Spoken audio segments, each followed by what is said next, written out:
Ito yung bluter natin na butterfly pea kung tawagin. At saka ito maraming maitutulong sa atin, lalo pag ginawa natin juice, yung katas niya, yung violet niya, yun ang talagang anti-cancer sa atin. Kaya gawin natin itong juice at para maging malusog tayo at magkaroon tayo ng lakas, antioxidant.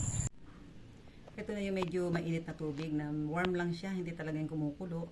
Ay pwede natin ilagay na itong ating bluter natin na maganda. Medyo magkakukulay na rin siya. Press na press siya. Hindi itong mainit na mainit, hindi warm lang. At alam niyo po kami ay nagtimpla ng tea. Ay, mint at lemon ang nilagay natin. Ating ihahalo dyan.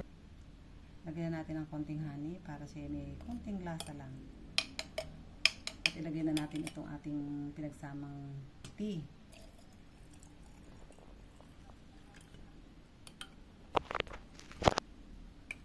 At ito na yung ating lemon na juice. Pwedeng kalamansi.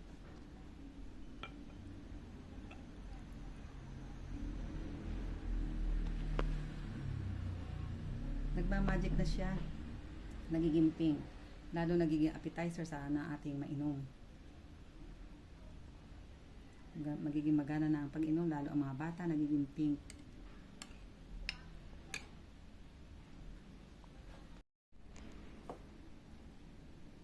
Lagyan din natin itong isa ng lemon juice na pure.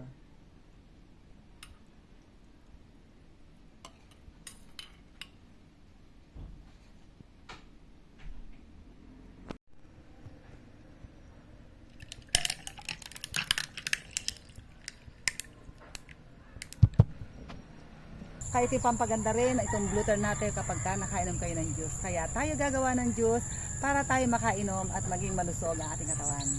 Kaya marami pong salamat. Tayo kukuha ng bluter natin ngayon.